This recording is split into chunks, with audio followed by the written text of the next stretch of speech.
ప్రియమైనటువంటి దేవుని సంగమా, ప్రజలారా, స్నేహితులారా, మన రక్షకుడు మన ప్రభు అయినటువంటి యేసుక్రీస్తు పరిశుద్ధ నామములో మరోసారి మీ అందరికీ హృదయపూర్వక వందనాలు తెలియజేస్తున్నాను.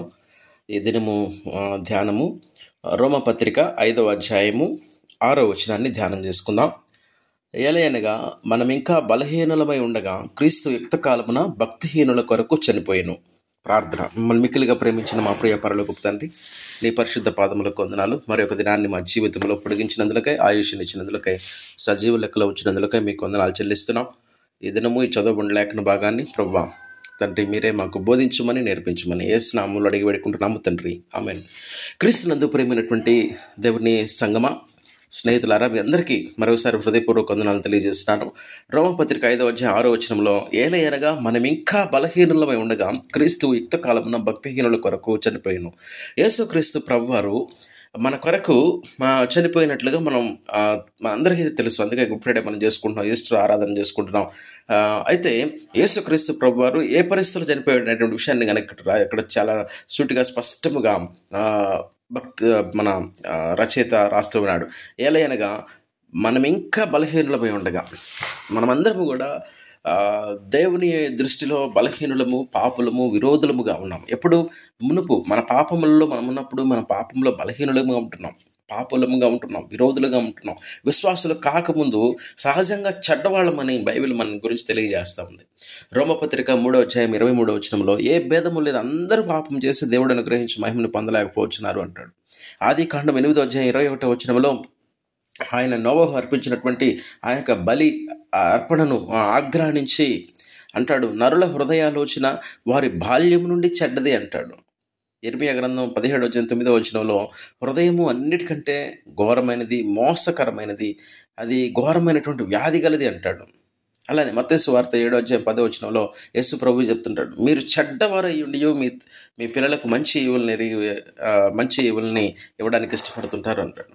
అయితే మన యొక్క బాల్య జీవితం నుండి కూడా మనం చూస్తే మనం అనుకోవచ్చు, మనం ఏం పాపం చేసామండి, మనం ఏం తప్పు చేయలేదని అనుకుంటాం. కానీ మన హృదయము మన మీద దోషారోపణ చేస్తూ ఉంటుంది. ఏదైతే చేయకూడదో, ఏదైతే మనం దరిచేరకూడదో వాటి విషయాల్లో ఎక్కువగా సంతోషిస్తూ ఉంటాం. మనం దేవుణ్ణి కోరుకోలేదు, కానీ మనం కోరుకునేది మన స్వేచ్ఛ, మనం సంతోషంగా ఆనందంగా జీవించాలి, సుఖాన్ని ఎక్కువగా కోరుకుంటున్నాం. పాపాలను ఎక్కువగా చేయడానికి మనం ప్రయత్నం చేస్తూ ఉంటాం. అయితే భయంకరమైనటువంటి స్థితి ఏంటంటే, ఇది పాపము అనేటువంటి గుర్తించేటువంటి పరిస్థితి కూడా లేదు. చాలామంది ఏమంటారు, భయంకరంగా చెడ్డ స్నేహాలు, ఇదేంటి సంతోషం అండి, ఈ వయసులో కాకపోతే ఇంకా వయసులో మనం చేస్తాం సంతోషాలు, ఈ వయసులో కాకపోతే ఇంకా వయసులో తిరుగుతాం అని రకరకాలుగా మాట్లాడు. కానీ దేవునికి ఆయాసకరమైనటువంటి బ్రతుకుతూ అది పాపమని కూడా గ్రహించలేనటువంటి స్థితిలోనికి అపవాది మనల్ని తీసుకెళ్తాడు. అందుకని ప్రసంగి గ్రంథం 2వ అధ్యాయం 10వ వచనంలో సొలొమోను మహారాజు ఇట్లా మాట్లాడతాడు, నా కన్నులు ఆశించిన వాటిలో దేనిని అవి చూడకుండా నేను అభ్యంతరం చేయలేదు, మరియు నా హృదయము నా పనులన్నింటిని బట్టి సంతోషించగా, సంతోషకరమైనది ఏది అనుభవించకుండా నేను నా హృదయమును నిర్బంధించలేదు, ఇది నా భాగ్యం అనుకున్నానంటాడు.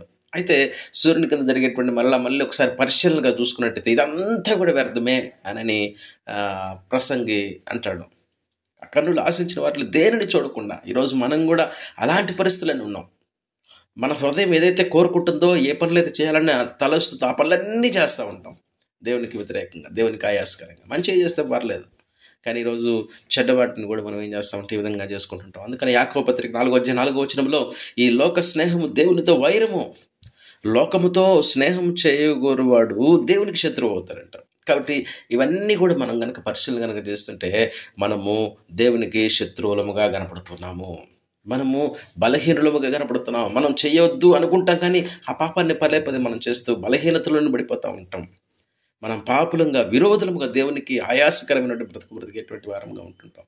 అయితే దేవుని వద్దకు తీసుకురావడానికి మన యొక్క బలహీనతలను బట్టి మనకు చేత కావట్లేదు దేవుని దగ్గరికి వెళ్ళడానికి. అందుకని ఏదైతే మనకు చేత కాలేదో, ఏదైతే మనం బలహీనులుగా ఉంటున్నామో, ఏ విషయాలు అయితే మనం పాపములుగా ఉంటున్నామో వాటన్నిటి విషయంలో ప్రభు అయినటువంటి యేసుక్రీస్తు తానే బలి అర్పణగా అర్పించబడడానికి ఆయన నీ కోసం నా కోసం దిగి వచ్చాడు.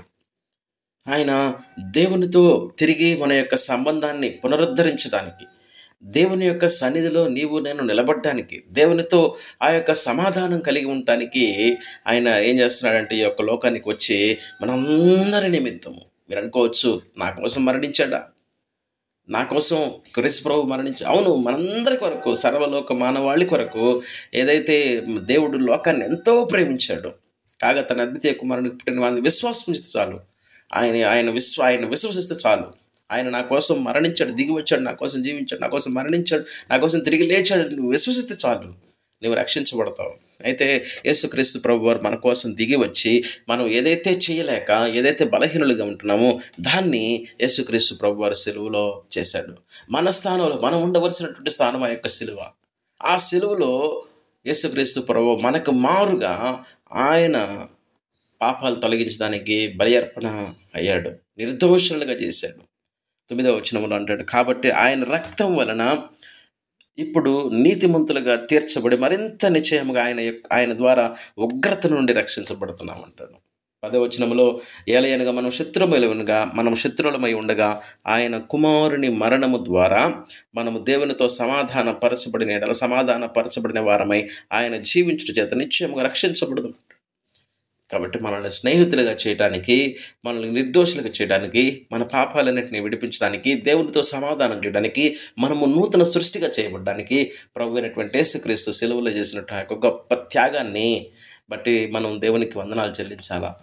అంతేకాకుండా మన పాపాలన్నింటినీ కూడా మనం విడిచిపెట్టి దేవునికి ఇష్టకరమైనటువంటి బ్రతుకుతూ ఇప్పటి నుండి అయినా కానీ మనం దేవునికి ఇష్టమైన బ్రతుకుతూ ఆయాసకరమైన మార్గం మనలో నుండి తొలగించుకొని మనం ఇంకా బలహీనులమే, ప్రభువే చెప్తున్నాడు బలహీనులమే, క్రీస్తులో మీరు బలవంతులు అంటాడు పౌలు.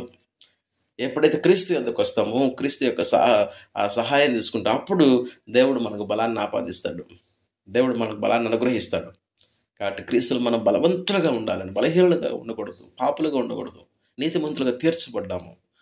నీతిమంతులం స్వతహాగా మనం నీతిమంతులు కాదు, స్వతహాగా మనం పాపులమైతే యేసుక్రీస్తు ప్రభు వారి యొక్క మరణం ద్వారా. అందుకనే క్రీస్తు మనం ఇంకా బలహీన క్రీస్తు మన కొరకు యుక్తకాలమున చనిపోయాడు అని అంటాడు. కాబట్టి ఆయన మరణాన్ని జ్ఞాపకం చేసుకోవాలి, ఆయన సిలువను ఆయన చేసిన త్యాగాన్ని జ్ఞాపకం చేసుకొని మనం కనుక మన పాపాలను విడిచిపెట్టి దేవుడితో సమాధానపరచబడితే దేవుడు నిన్ను బట్టి ఎంతో సంతోషిస్తాడని ఈ ఉదయకాలం ఈ మాటల ద్వారా తెలియజేస్తున్నాడు. ఈ మాటలు ప్రభు దీవించునుగాక.